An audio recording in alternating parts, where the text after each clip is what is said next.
Yes, people, Manscaped is back, but this time it's not for below the belt grooming. Manscaped brings to you the Beard Hedger, the best product on the market when it comes to beard trimmers. The Beard Hedger is unique due to its number of gradient settings. As someone who's purchased this, I won't turn to any other beard trimmer. Check it out for yourself at manscaped.com. And don't forget to use code FTM20 to get 20% off of this product. Yes, people. Good evening, good morning, good afternoon, wherever you're listening around the world. Big up to everybody who's just joined me over from Rival Talk.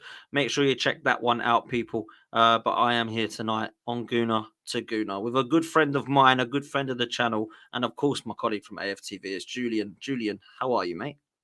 I'm very well, very well. I was just enjoying your Manscaped advert. Very professionally put together. It wasn't a product that I knew anything about until I think the Invincibles had it on as a sponsored show as well. And as part of that, they gave me one and insisted that I use it. And I looked at the thing. I thought, I don't want that going anywhere near my bits. And then I actually used it, and it was really good. So took the plunge. Phenomenal. And you know what? It looks like it shouldn't work, but it actually does. Listen, it's a product that I would say everybody needs to have. That's what I would say. And if you don't believe me, then go and check out Manscaped. If you use the code FTM20, you'll get 20% off of the Beard Hedger. So please make sure that you do go and support. Make sure you support the channel, people, as well. Hit the like button, hit subscribe. Make sure that you are joined as a member if you would like to. Like Dan Ski. Big up to Dan. Thank you so much for becoming a member of the channel, my bro, and growing the community. I much appreciate that. And let's get the subscriptions up to 30k, people. We're getting there nice and slowly. So please make sure we hit a like and a subscribe. Julian, it's been a while since we've last spoken like this, one-on-one. Whenever we talk, it's normally rushing around outside fan cams at the Emirates, talking about what we thought and trying to, wade through all of the people that are trying to get photos with you, mate. You're so famous now. It's normally they come to me to get to Robbie. That's about it. Kind of, it's all relative, isn't it? I would count myself as a Z list celebrity, whereas Robbie's probably kind of very much a mid-range one, and probably vying on the top celebrity, because when we go to games together, which is pretty much all games, it's just phenomenal the amount of attention that guy gets, and very well deserved. Very well deserved. Yeah. No, 100%. He's a great guy, and of course, Judges is exactly the same as well. He seems to get a lot of people that do appreciate him, and look, I love Judges. I absolutely love Judges, but Judges loves it as well. Let's be real; he does love a photo. That's for sure. Yeah, he gets very disappointed when someone doesn't recognise him.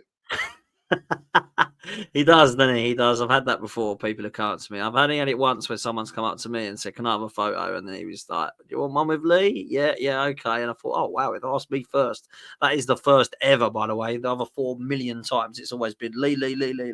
So it's quite incredible the amount of recognition that we get.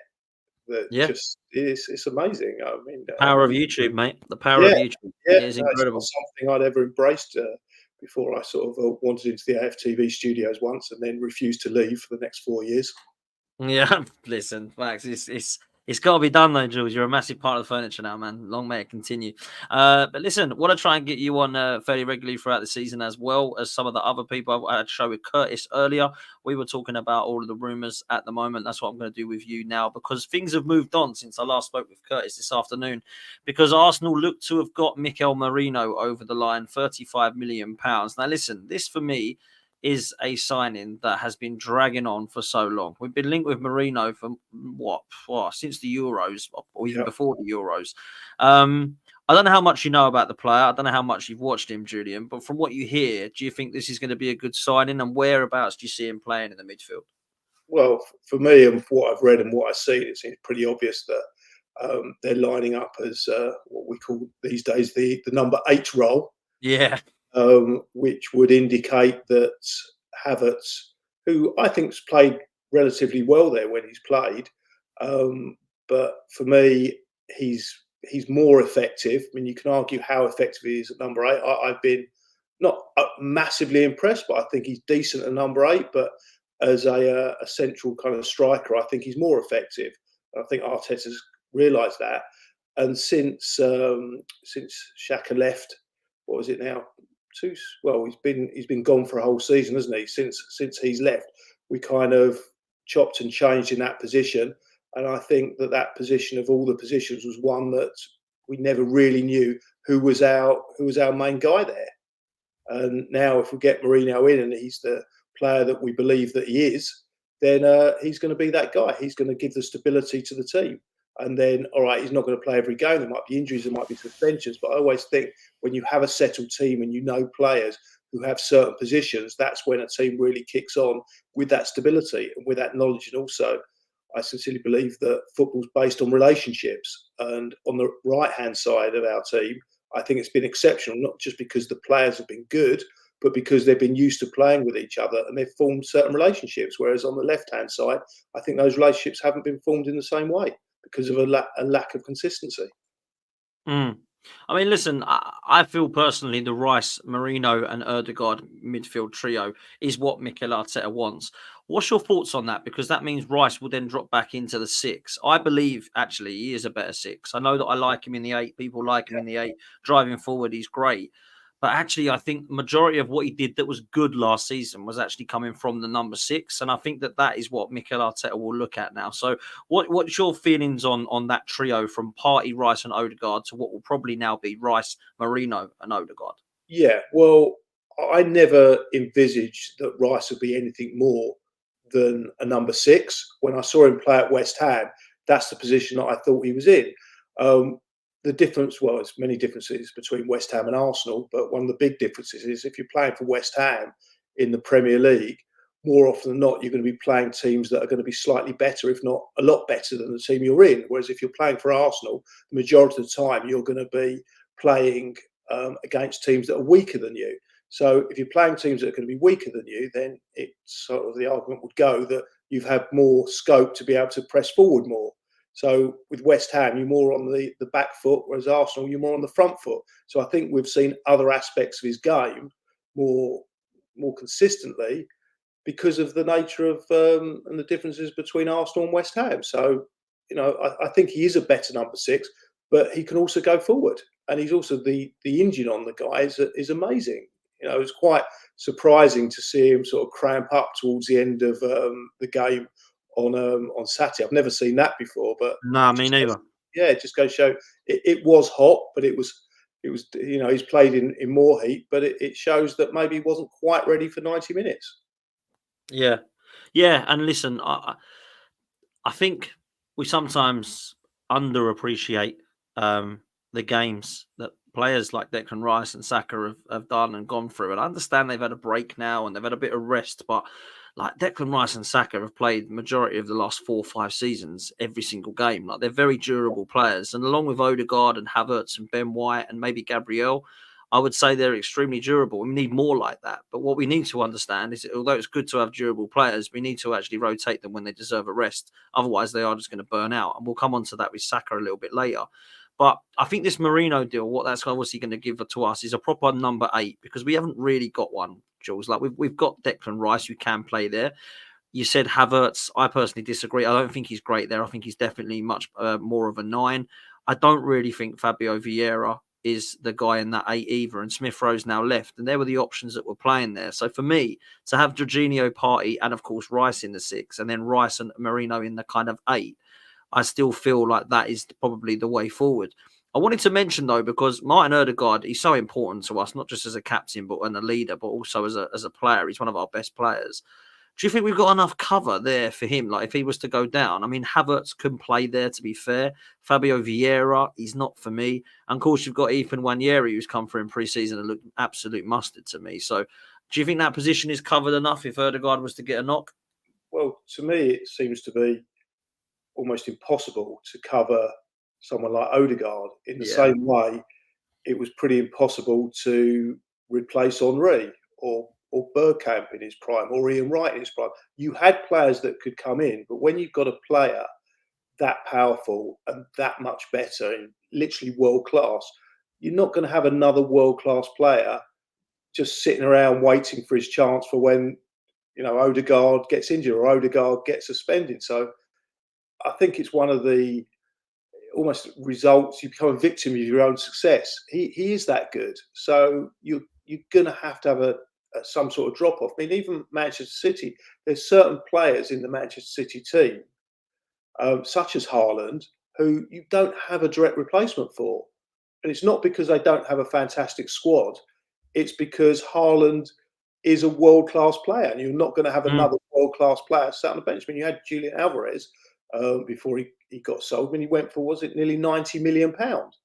He was a class player, but he wasn't at the level that Haaland was at. So when, if Haaland wasn't playing, you were going to get a drop-off. So the same way, if Ødegaard doesn't play, you're not going to get another Ødegaard playing. But then if you go back to what we were discussing with the new signing, if Rice then becomes just the number 6, and as you quite rightly predicted, and I agree with it, then what does that mean for Partey? Probably means Partey becomes the backup to Rice. Now, Partey, I wouldn't say he was ever quite world-class, but he was a very, very decent player. His performances in the last season, with all the injuries he's had, I think have tailed off, and he doesn't look at the same level. But to have a player of the kind of performance levels that Partey is capable of, to be a player that can come and fill in for Declan Rice, I think just, that's where you want to be. I just don't think we've got someone as good as Ødegaard that can come in. I mean, Vieira, yes, I think he's a decent player, but he's not Ødegaard. So you are going to suffer. And, football is about many things. And Arteta spoke about fine margins, but one of them is injuries. Because if Ødegaard was to get a bad injury, I think that was a position we don't have like for like cover. Whereas other positions on the field, I think you can argue that you do. Yeah, I mean, listen, Thomas Partey, you're right in saying how great he's been. Thomas Partey, for me, had a brilliant first half against Wolves and a bit of a bad one in the second half. I mean, he gave the ball away 5 times, to be fair. So Thomas Partey might be getting to that kind of stage now where he needs to be wrapped up in cotton wool a little bit more and playing more, as you say, as cover for for Declan Rice. And maybe you're going to get, I don't know, 15 games out of him this season, as opposed to the 30 that we've tried to get out of him the last few, albeit through injury. I think the midfield is something that we're going to have to look at again in the summer, Julian, because I spoke to Lee earlier and we were talking about this. Jorginho and Partey are going to go in the summer. Their contracts are up. They're not going to get renewed at the age of 33 and 31. They're not going to be, like, in my opinion, kept. So we're going to have to actually revamp this midfield potentially again. So I think Rice and Merino and Ødegaard, it's great to talk about that. Even Wanyeri deserves a mention as well. But I think we are actually going to be looking at getting 2 more midfielders in the summer. So it's crazy to think that this is going to have massive surgery and the Partey, Xhaka and Ødegaard trio is going to be no more in literally 12 months of when it was so good. I think the last part there is really important as well, is that Merino can actually cover for what we have missed in Granit Xhaka. Because as much as people sort of said that Granit Xhaka wasn't a great player for Arsenal over the years, the last 18 months of his career, he was actually exceptional. And I think in that role, he was missed massively. And I think Merino can bring some of that. And I wanted to ask you about the left-hand side, because I've been a little bit critical of our left-hand side. I think our right-hand side is fantastic, by the way. I must say that. I think with Saliba, White, Saka, Ødegaard, it's cemented.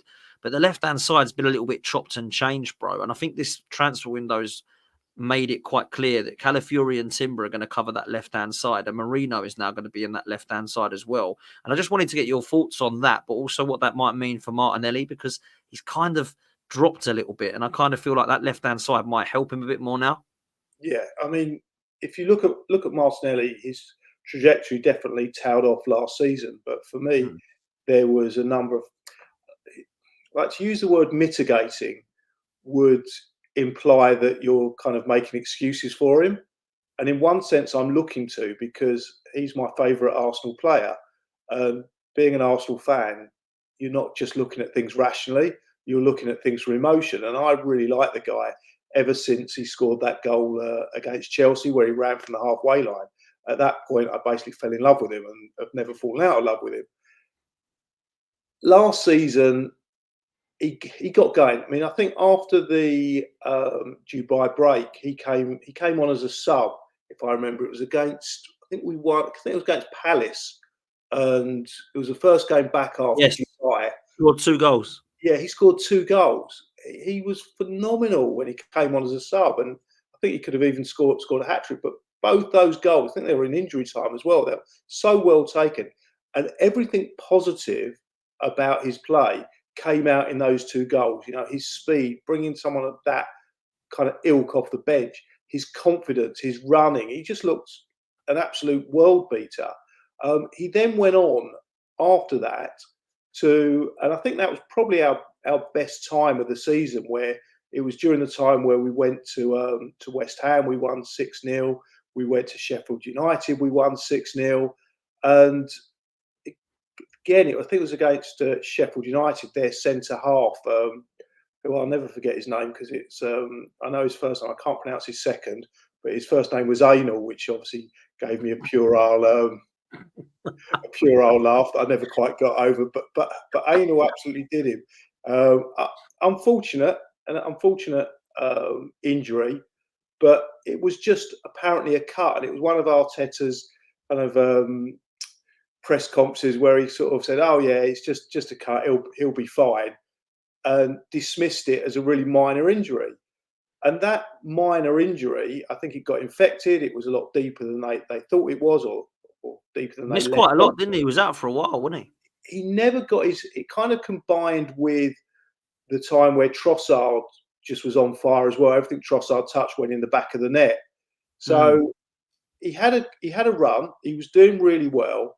That left-hand side, as we discussed before, there was inconsistencies there. So he wasn't able to form the relationship that they were able to form on the right-hand side, sort of the Ødegaard, the Saka, the Ben White relationship, where they get more and more used to playing together.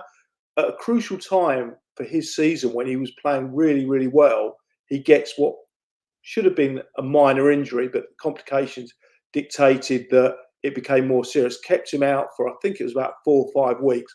At the same time, Trossard was on fire, so he couldn't really get his position back. He couldn't get consistent games. Now, football and a lot of things in life are based not only about skill and work rate, but also about attitude. And attitude is to do with confidence as well, and not being consistently in the team. And this is true of a lot of players, that it's almost you're on a downward cycle, because the worse you play, the less likely you are to get into the team, the less likely you are to feel that you're a part of the team. The lower your confidence gets, the lower your performance gets.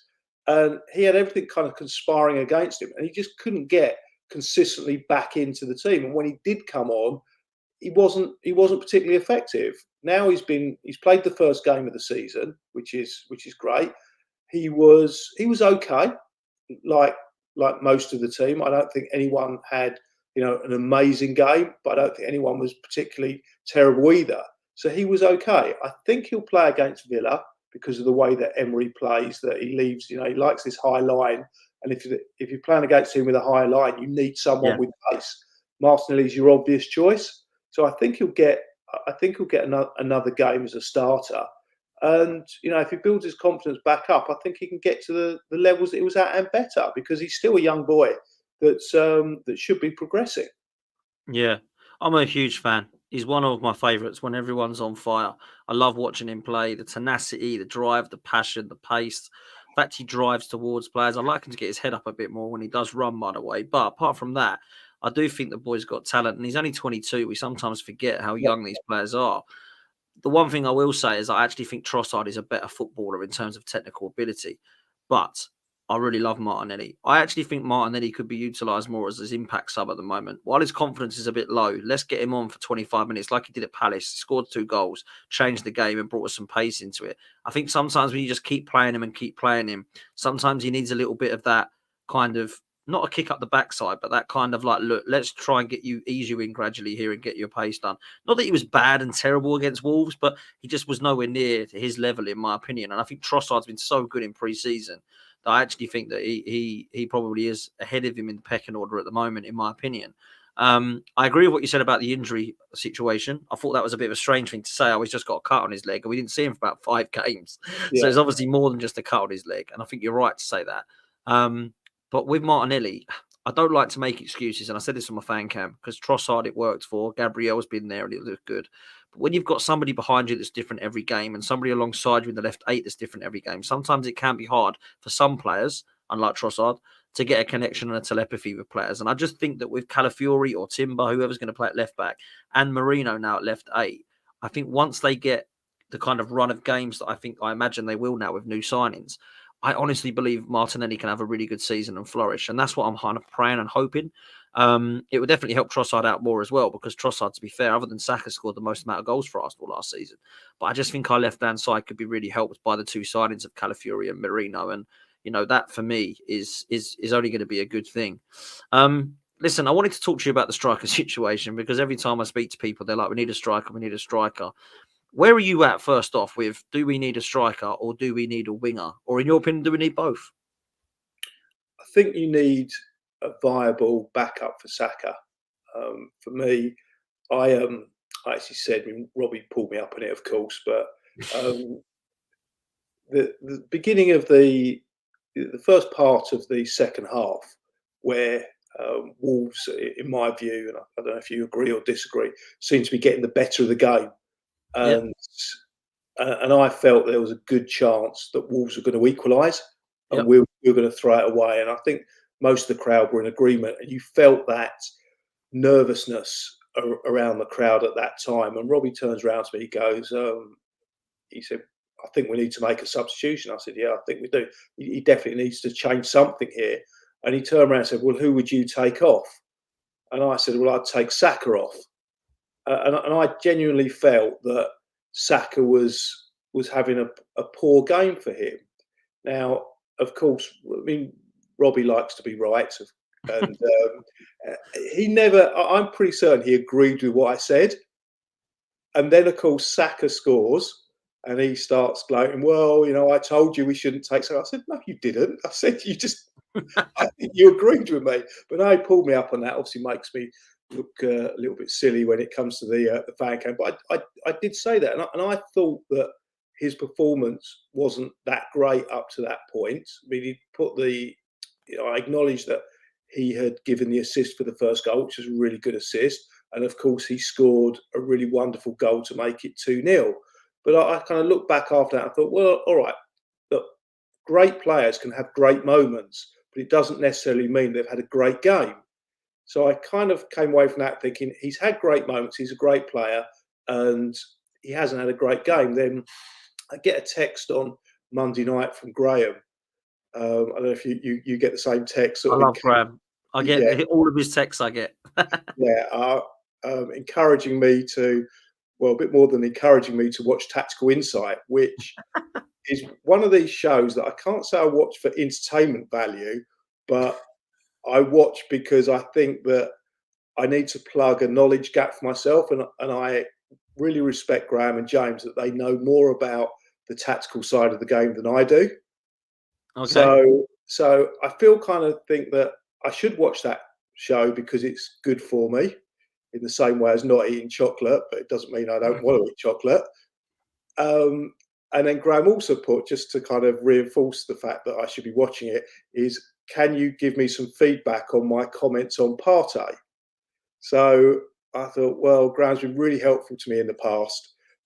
Give me, when he's not at the games, he gives me his analysis, which I can then try and regurgitate verbatim and make me sound clever. So I watched it, and one thing I found really surprising was, obviously goes through the stats, and Saka's stats, according to Graham, and Graham's always right in these things, were really, really, really impressive. So, we talk about people having like the eye test against the stats. In my eye test was that he wasn't having the best of games, and that if anyone was going to, if we should have subbed someone, it should have been Saka. But the stats don't back that up. So obviously, I happen to thought he had a good game, and Lee disagreed with me and said, "Oh, I didn't think he was the best and that effective." But everything that we did going forward, I thought threatening wise, was down that side with Saka, and I thought it was good. And just quickly on the AFTV Insight thing and the Tactical Insight thing, I actually do quite like that show, and I'll tell you why I like that show. Not because they're clever and they're great at it, because that is not the expert. That is not my kind of forte. That is not something on my channel that I do a lot of, because I do not see the game the way that James and Graham do. I look at it very, very differently, and I learn quite a lot from them too. Likewise, Clive Palmer on Arsenal Vision is just absolutely spot on when he's talking about tactics. So I actually think it's quite good because you can learn it and see it very, very differently. And I must say this about Graham. I'm not saying this because he's one of my good friends.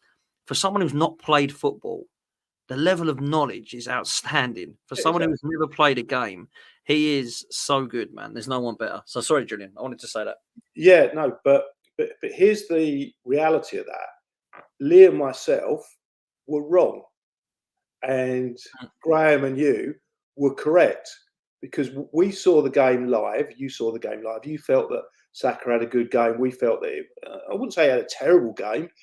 I just thought if we had to take someone off, it should have been Saka. But after watching Tactical Insight and understanding things that I didn't really understand about the game, because I didn't see it at the time, I had to watch Tactical Insight to realise where I'd gone wrong. Then, I acknowledge I was wrong. So then you're thinking, well, if Saka's looking tired, maybe he's not tired. Maybe that's my misconception of football, because I'm seeing something that's just not true.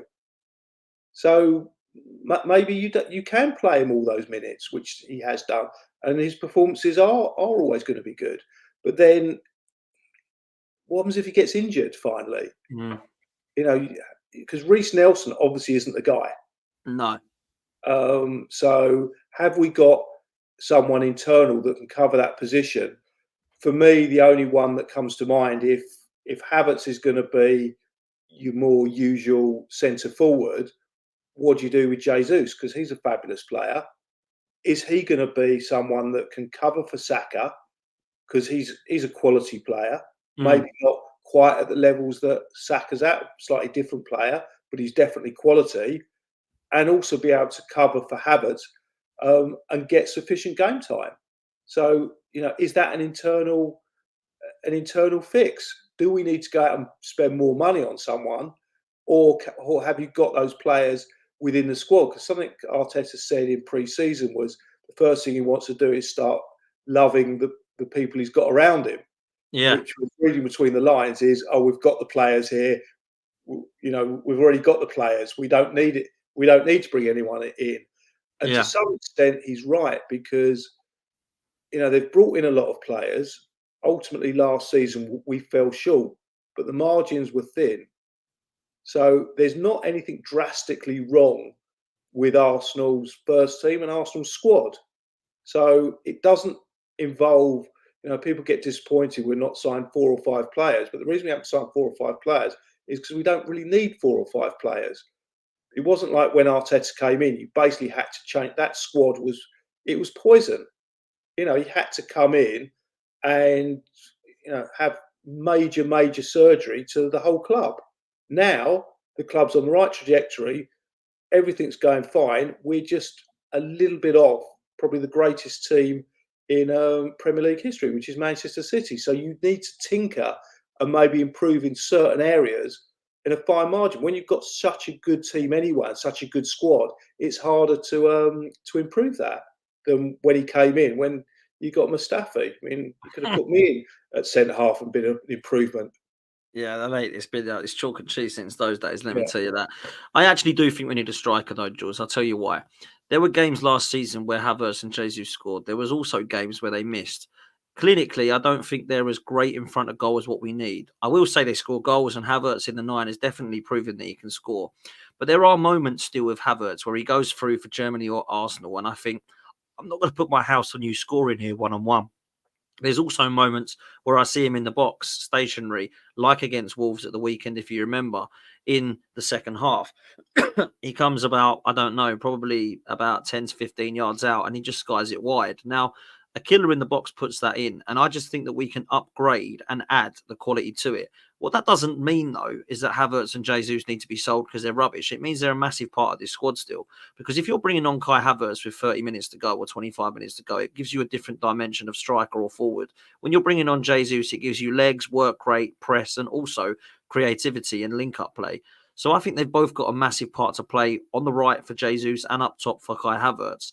And I think that I always go back to this. When we went unbeaten, invincible, and when we won the league at Old Trafford in 2002, you know who was playing up front? It wasn't Henry and Bergkamp. It was Kanu and Wiltord, right? Yeah. So we had backup then. We had squads then. And when people were like knocking on the door saying, right, when am I playing? Yeah, you're coming in now. We're rotating. And that was when the last time we were successful at the top level. And I just think we need to get to that stage again. So that's why I think we need another striker. And I say striker because Jesus, I think, can play wide. So instead of bringing in another wide player when Jesus is already there, I say go and get that killer in the box who can get you that 20 to 25 goals a season. And then you get the right-hand side of Jesus and Saka and the left-hand side of Trossard and Martinelli. That's where I'm at, Julian.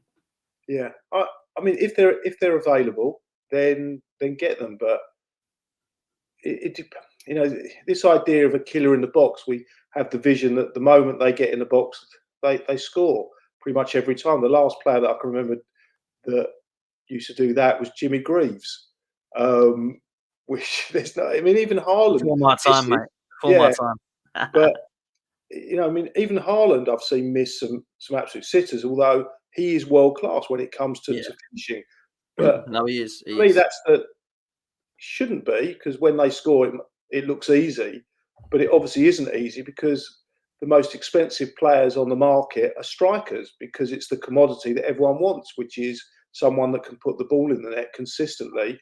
And there's not that many available. I mean, you've got Haaland. Haaland isn't going to leave City for Arsenal, is he?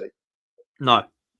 But we've got to go and find our own Haaland, whether that's Victor Osimhen, Victor Gyökeres, whoever it be. I mean, have you got any names that you'd look at? I mean, everyone's talking about Tony, Gyökeres, Osimhen, all these names. Is there anyone out there that you think, do you know what? Why don't Arsenal go and get him? Or is there just not the guy out there at the moment? I don't watch a lot of football that doesn't involve Arsenal. So for me, that question I'm pretty weak on. Okay. It's kind of my equivalent of tactical insight. You asked me about inverted full. I mean, I didn't even know what an inverted fullback was until Turkish explained to me 2 seasons ago. I'd never even heard of this term. Everyone was using it. There's a guy that actually was playing for, I think it was it? I saw him in the Emirates Cup. Came on second. I think it was the German team. He used to play for Bodo, again called Victor someone. He played for Bodo. He was a big lump. Leverkusen. Yeah, I'm sure. He was playing for Leverkusen. Came on in the Boniface. Yeah, Victor Boniface. Yeah, I thought he was pretty decent for what I saw. He didn't have the best of games, but after watching him play, he kind of caught my eye that it was more of a style that I liked, something a bit different to what we had. Sort of a big guy, powerful, looked a little bit like the strong, like bit like Costa. Okay. Yeah, powerful, mean, someone that's going to kind of just be a handful, so that we don't actually have strong, powerful, fast, can put himself about. Whereas I suppose Havertz is that player, but he doesn't seem to have that style. He almost looks like Ozil, the way that he saunters around the pitch, but he's obviously not Ozil because he puts it about and he is effective. But I think we need something a little bit different. As you said, if you're going to bring someone on exactly the same, then what's the point? Because we've got players that are brilliant as those style of players. So bring in someone a little bit different. But other than him, from what I've seen, I've not seen Gyökeres play. I know you're a big fan, but from what I've read about him, again, he's a big guy that can get involved and be a bit of a handful. I think pace and power up front is what we want. Someone to drag defenders out the way, drag them out of position. Look, if we can get that kind of guy at the right money, but then when I see Solanke going for 65 million, I think, well, if that's what the market's like, wow, I think Solanke's an average player. He had a good goal scoring record last season, but from what I've seen of him and talking to Bournemouth fans, he's nothing special, and he's gone for 65 million. So if that's what you've got to pay for someone that I would consider to be average, then maybe we can do without. We still scored 91 goals last season, which was still, I think, our biggest return. So yes, it would be great, but only if I don't think we need to buy for the sake of buying. No, I totally get that, and for me, I want Alexander Isak. That's who I want. We're not I, going to get I like, Alexander Isak or because Ollie Watkins. I like Ollie Watkins. good Yeah, player as well. So I've seen things with Isaac and Ollie Watkins. These players, this is the thing, is the reason I'm a bit vague on who I want to come in is because the players that are probably available are players that I don't see much of. They're in other leagues. Whereas right, the players that I see, Ollie Watkins and Isaac, I think they're great players. I see them each mm, week. I understand their game, but they're just not available. So there's no real issue. What's the point of wasting our time talking about players we're never going to get? yeah. Absolutely. And, players we're never going to get Alexander Isak. I wouldn't say we're never going to get him. We're definitely not going to get him this summer. Yeah. And I think that's just realistic. So do Arsenal wait on the striker and go for him in the next summer and get a winger? And that's where we're at. I mean, Lukman's been linked today. I don't know what you know about Lookman and how much you'd be interested in him. That has died down. And there are reports actually suggesting now that PSG have reached verbal agreements with him on personal terms. But the negotiation with Atlanta over a fee are dragging on. Arsenal have been monitoring the situation, but it was reported today that we've kind of called our interest on that now. So it doesn't look like that we are actually all in for Lookman. I mean, would that sort of signing excite you, or would it be a good signing? Well, again, I didn't know anything about him until that was it Europa League final, Yeah, wasn't it? Europa League final. Yeah. Yeah, I watched the Europa League final. I thought, wow, this guy's world class. I can't believe I didn't know about him. And then I've looked into him, and yeah, he had a really good season. But I think he's 26 now, yeah, and he doesn't seem to have replicated that with any other team. He seems to have been a bit of a bit part player, and he's gone around. I think he was at Charlton at one point. He was born in South London. He's played for Charlton. He's played for different teams. He's never really performed. And sometimes you get players that can just feel at home in a particular team. He's come to Atlanta, again, a team that I'm very unfamiliar with until towards the end of last season when they had that Europa League success. And it seems like he just seems to fit into whatever Atlanta do. And I don't know much about the tactical insights of Atlanta, but however they play and Lookman plays, it seems to be a great relationship because he seems to really fit in there. And I've seen the same thing at Arsenal, where you've had players at Arsenal over the years that have come from, looked okay at other teams, come into the Arsenal team, absolutely fitted really well, then got sold on and never quite replicated the form they had at Arsenal. They don't suddenly become bad players, but sometimes your face fits. The style of play that team plays just completely suits the player. And from what I can see of Lookman, yes, if you get him for the right sort of money, then fine. But I think they're talking about 50, 60 million, which to yeah. me 50 seems to million. be a lot A of lot of money. A lot of money. a lot of money for someone that has done well at Atlanta, but hasn't really done that well elsewhere. And the way that Arteta's looking, the profile of player that he likes is slightly younger, and that he can sort of mould into what he wants. Although Yeah. obviously Mourinho signings completely contrary to the majority of ones that have come before it recently. Yeah, absolutely. Listen, I mean, it's mad to me to think that we are looking at a player like that. The amount of wingers and strikers that we've been linked with, Julian, is crazy. I mean, it really is mad. And I know this happens every transfer window, but it is starting to get a little bit like, do we want all these players? Are we looking at all these players? Or do we actually want none of them? And it's just people making stuff up. And I do kind of question whether it is the latter, really. And that because we've been so quiet, there has to be news out there. So some of these reporters just go, oh, I think they looked at him back in the day. Let's throw that rumour out there because we've been linked with all the Bayern Munich wingers from Gnabry to Kingsley Coman to Leroy Sané. Now we're linked with Lookman. We've been linked with Pedro Neto, who's now at Chelsea. We were linked with Bakayoko, who's the guy at PSV who played against us and looked very good that one time. He did look good, actually. He did look good. He looked really good. And then we've also been linked with Nico Williams, of course, who looks like he's staying now. Potentially he's going to go to Barcelona the next summer. So I don't know what's happening on the wide areas. That's why I'm looking at the striker as Victor Gyökeres, because it looks like Osimhen could be Chelsea bound or potentially PSG bound.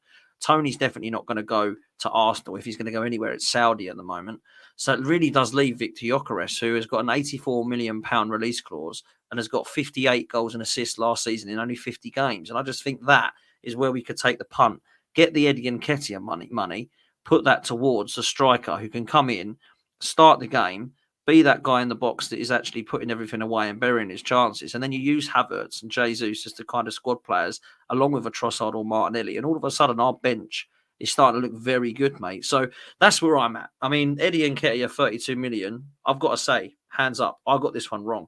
I would have sold into Marseille for 27 million euros because I thought that was fair. But we've held out, and now Forest, it looks like we're getting 32 million. So it was the right thing to do as far as Arteta and Edu were concerned. But where are we going to spend that money, Julian? Do you think after Merino we'll get an attacker or a wide player, or do you think it might just be it?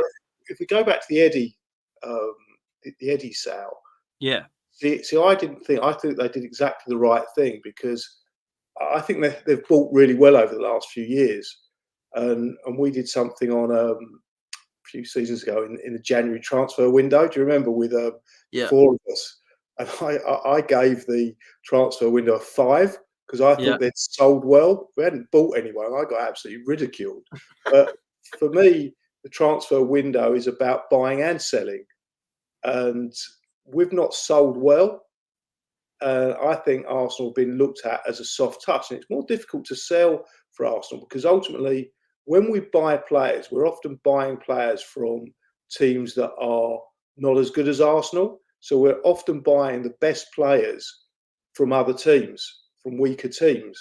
And those players, those clubs, they don't want to sell them because they're their best players.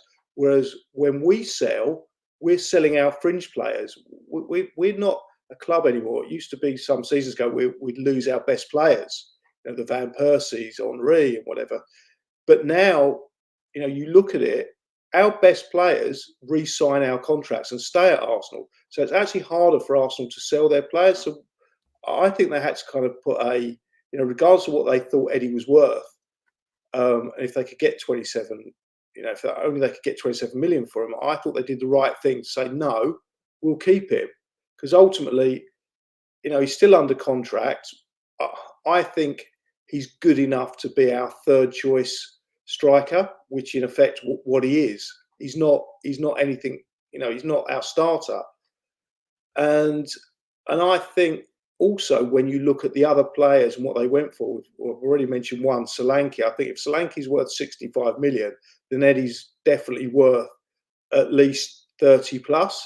So I really think they did the right thing, and it was obvious that there was too much to lose in one sense if they just gave them away. It just it reinforced the precedent that we're not very good sellers. And also you look at, the other transfers that have gone with strikers. And as I said before, is the strikers seem to command the biggest transfer fees. And I think they did the right thing. Absolutely, they did, and I got it wrong, and I must hold my hands up and say, look, why did we not get rid of him to Marseille? My fear was that nobody was going to offer more than that. That was why I said it. It wasn't because, oh my God, this is like unbelievable money, because it wasn't unbelievable money, but I thought it was probably roughly around what he was worth. Yes, we've got a few more £1 million now, and it's great, but Eddie needed to go, and I hope he has a good career. I honestly do. I've just spoken to a fan. He probably did. Yeah. But if he stayed, it wouldn't be the worst either. But I think for Arsenal, the best option was him to go, for him and for the club, but for us to also get decent money, which we can reinvest. And then if you get 32 million in for him, then you can potentially go for another striker. We are going to pay more than that, but of course, 32 million off it, whatever that price is. But then, is this guy worth 86 million?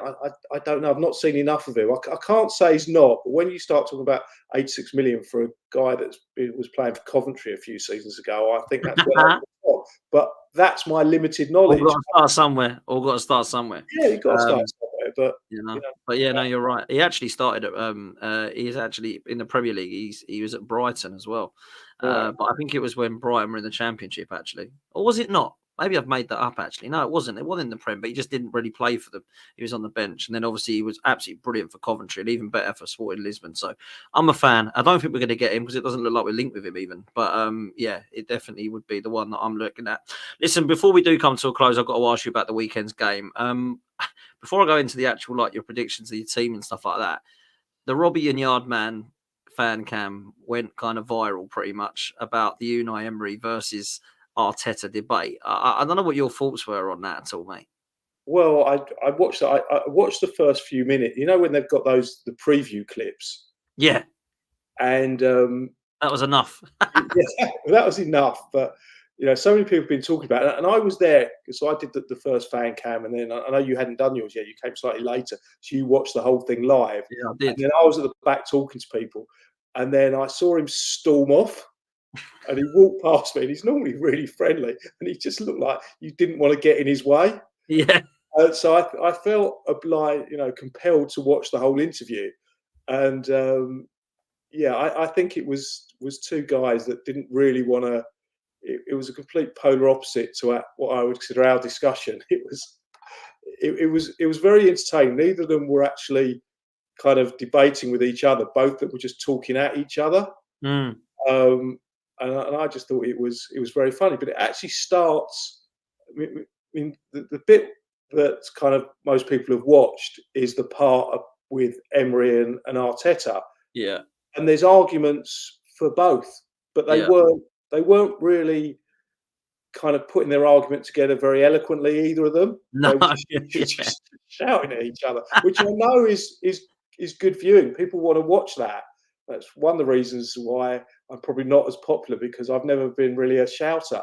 But it was entertaining. I wouldn't say it was a particularly refined discussion, but I actually found the bit before that even more entertaining, where Yardman is criticising how poor the Arsenal bench is. And Robbie's just recounting who's on the bench. yeah. Our bench was fabulous. But I mean, that bench, I think, would get into most world teams. I mean, look, you know who we had on the bench. It was brilliant, and he just wasn't. He just wasn't having it. What wasn't It having was. it? It was for me two people that just got so passionately involved. They ended up just ranting at each other, and neither of them really understood what they were actually arguing about at the end. They Yeah, just Yard man just kind of thought, you know what, I'm not getting through. I'm going out. I'm going. And I yeah. But listen. I think what should have happened there. I think the question was completely taken out of context for what the actual discussion should have been. And I think when you're looking at a CV. Arteta's left dead in the water by Emery, because his CV says I've won 4 European trophies. When you yeah, look at who's correct for Arsenal right now, that's a different question. That's not who's the better manager. That's who's the better man for Arsenal. Arteta's not managed for 22 years. There we go. So Emery has. it's very, very difficult to compare the two, but it was very entertaining, as you said, Yeah, Julian. it's very entertaining. And It my was. favourite time to do a fan cam is to go on fourth and have Yardman go on third, because I can get so much material from him. He gives me so many ideas. Yeah, he was funny. He was funny. I actually disagree. I don't think the bench was world class or was fantastic. I think there was a couple of clear areas that we need to look at addressing. Yeah, But you're right. When you've got Trossard, yeah, that's interesting. So, on the bench we had Trossard. yeah, This is from memory. I haven't got this in front of me. I think we had Trossard, Jesus, Calafiore, Timber, Namweri. So that's 5. Who else did we have? How many? Ramsdale obviously 6. Yeah, Ramsdale 6. Do you have anyone else? How many on the bench these days? Nelson and Nketiah, who for me weren't Yeah. really. All right. So Nelson and Nketiah. So they're And I not think they're not the worst. It wasn't Kivior, because it was like someone or Jorginho. Yeah, Jorginho, Italian Yeah. international. What do you want for a bench? Yeah, I think what Yardman was saying was the bench still ain't there yet. But again, like, we weren't really able to say that. It was. I thought the bench was. I mean, basically, Nelson and Eddie are going to be sold, and we need to replace both of those names. That's what I think he was getting at, and I kind of was with him there. But it just turned into a massive rant in the end. But anyway, listen, Aston Villa got to go and beat Unai Emery, because let's be real, whether or not you believe who's the better manager, who isn't the better manager, at the moment, Unai Emery doesn't just beat him on a CV, he beats him head to head, because out of the 5 times, he's bought him 4 times. We need to get this sorted now. We've beaten him once, which was a last-minute screamer from Jorginho, which come off the back of Emi Martinez's head, if you remember, at Villa Park. Other than that, we've either lost or drew the game. So, for me, last season, getting the double over us was not good, Julian. I go into this game a little bit nervous because of that. So, my question to you is, how do you see the game going? And would you make any changes to the team from Wolves? Yeah, I'd probably take out Zinchenko. Yeah. And I mean, that's the obvious one. I don't think you need to be Graham to predict that one. It's who do you replace with? I mean, Timber's the obvious Look sharp. replacement. Look sharp when he come on. He looked sharp. He looked very good going forward. He wasn't on for long. It's very difficult to make a total judgment on, when he comes on as a sub. I think he came on with about 15 minutes to go. So it wasn't that long. But the one thing I remember about that performance, again, I've not looked at the stats of him, but just the eye test, was he looked really exciting going forward. But the thing that I most remember is him doing this pirouette, really great piece of skill, and then losing the ball and Wolves having a chance. And if that was Zinchenko, people had gone ballistic. So it almost seemed very Zinchenko-esque that it was really great. Weird. It was. And not so great defensively. But we were winning 2-0. So, okay, it was the last few minutes. Maybe if you're going to take a risk, then do it at that time. I haven't seen enough of Calafiori yet to be able to say which one of those two I'd rather have in. But the one thing I have seen Calafiori in that pre-season friendly was the timing of his tackles. He looked really impressive. He looked like a typical Italian when it comes to sort of tackling. It was really, really impressive. But again, I haven't seen enough of him. I'm not sure how, can Timber last 90 minutes? Do you want to start Timber and then, or Calafiori, and then if you are struggling and need a goal, swap them over for Zinchenko? Because I think Zinchenko still has an important role to play, but maybe not as a starter on Saturday. Yeah, Zinchenko for me defensively, it's a problem at Villa Park. But I think Timber coming in or Calafiori, if he's fit, will be fine. I think the other option is Trossard or Martinelli, and I've already said that I'd probably bring Martinelli on for pace behind a high line to try and kill them off. Because I don't think we've got the potential to go 2 or 3-0 up against this side. I think this is going to be a close, fought-out battle. So that's probably what I would do. But listen, it's going to be tough, whatever. The good thing is, Villa have got a few changes that they'll make as well, I think. Villa have got quite a big squad, so not quite sure where they're going to go with their 11. But go on, mate. Yeah, would you start Martinelli or bring him on as a sub? No, I'd actually start Trossard and bring Martinelli on, because I feel like what that might do is go, Villa are getting tired. Well, no, now we've got some legs in Martinelli and Jesus coming on. They're going to cause chaos, and I think that could be 2 perfect subs. Yeah, some would disagree. Some would start with Martinelli and say that that's why you start with him. Yeah, I mean, you remember the Jorginho goal? Crazy! I do as well. What was crazy?